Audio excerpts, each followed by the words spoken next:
తెలంగాణలో పార్లమెంట్ ఎన్నికలు ప్రతిష్టాత్మకంగా తీసుకుంది బీజేపీ. ఈ ఎన్నికల్లో డబుల్ డిజిట్ సీట్లు గెలవడమే లక్ష్యంగా పావులు కదుపుతోంది.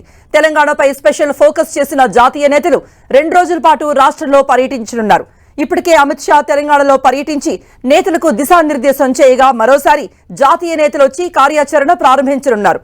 ఇందుకు కావాల్సిన ఏర్పాట్లు చేస్తోంది రాష్ట్ర కమిటీ.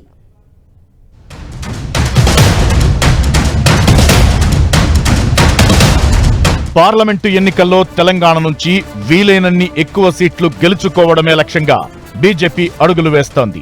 ఈసారి 10కి పైగా పార్లమెంటు నియోజకవర్గాల్లో పాగా వేయాలని ప్లాన్ చేస్తోంది. అన్ని పార్టీల కంటే ముందుగానే అలర్ట్ అయిన కమలనాథులు స్పెషల్ ఫోకస్ పెట్టారు.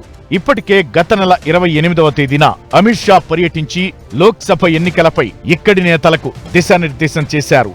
అసెంబ్లీ ఎన్నికల సమయంలో జరిగిన దానిని పక్కనబెట్టి పార్లమెంటు ఎన్నికలపై దృష్టి సారించాలని సూచించారు. నేతల మధ్య ఉన్న విభేదాలను పక్కనబెట్టి పార్టీ గెలుపు కోసం కృషి చేయాలని సూచించారు. అలాగే పార్టీ బలోపేతానికి కావలసిన చర్యలు చేపట్టాల్సిందిగా రాష్ట్ర కమిటీకి సూచించి వెళ్లారు.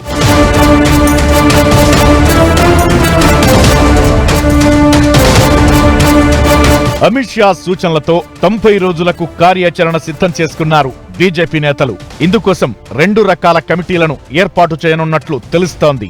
కార్యక్రమాలు అమలు చేసేందుకు ఒక రకమైన కమిటీలు, ఎన్నికల మేనేజ్మెంట్ కోసం మరిన్ని కమిటీలు వేయనున్నట్లుగా సమాచారం. ఇందులో భాగంగా ఆదివారం రాష్ట్రానికి రాష్ట్ర వ్యవహారాల ఇన్ఛార్జీలు తరుణ్ చుగ్, సునీల్ బన్సల్, అరవింద్ మీనన్ లాంటి నేతలు రానున్నారు. కార్యక్రమాల అమలు కమిటీలను ప్రకటించనున్నారు. ఇందులో ముఖ్యంగా వికసిత్ భారత్ సంకల్ప యాత్ర కార్యక్రమాన్ని ప్రజల్లోకి తీసుకెళ్లేందుకు ఈ కమిటీలు పనిచేయనున్నాయి. గత 10 ఏళ్లలో కేంద్ర ప్రభుత్వం తీసుకొచ్చిన పథకాలను ప్రజల్లోకి తీసుకెళ్లడం, తద్వారా లబ్ధిదారులను కలవడం, గ్రామాల్లో ముఖ్యులకు సన్మానాలు చేయడం, మహిళా గ్రూపులను కలిసి ఉత్తమ మహిళలకు గ్రామాలు, మండలాల వారీగా సన్మాన కార్యక్రమాలు చేసేలా ప్లాన్ సిద్ధం చేయనున్నారు.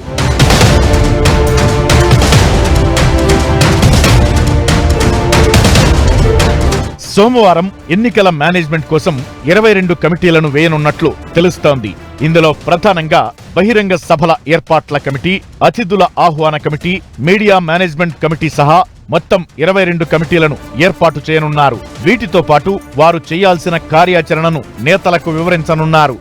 మరోవైపు రాష్ట్ర బీజేపీలో సంస్థాగత మార్పులు కూడా ఉంటాయనే చర్చ నడుస్తోంది. ముఖ్యంగా కొంతమంది జిల్లా అధ్యక్షుల మార్పులు వారి పనితీరు ఆధారంగా పక్కన పెట్టడం లేదా రాష్ట్ర స్థాయిలో పదవులిచ్చే అవకాశం ఉంటుందని టాక్. మొన్న జరిగిన అసెంబ్లీ ఎన్నికల్లో అధికార బీఆర్ఎస్ కు ఆల్టర్నేట్ అనుకున్న బీజేపీ బోల్తా పడింది. మరి ఈసారి పార్లమెంటు ఎన్నికల్లో ఆశించిన మేర సీట్లు సాధిస్తుందా లేదా అనేది వేచి చూడాలి.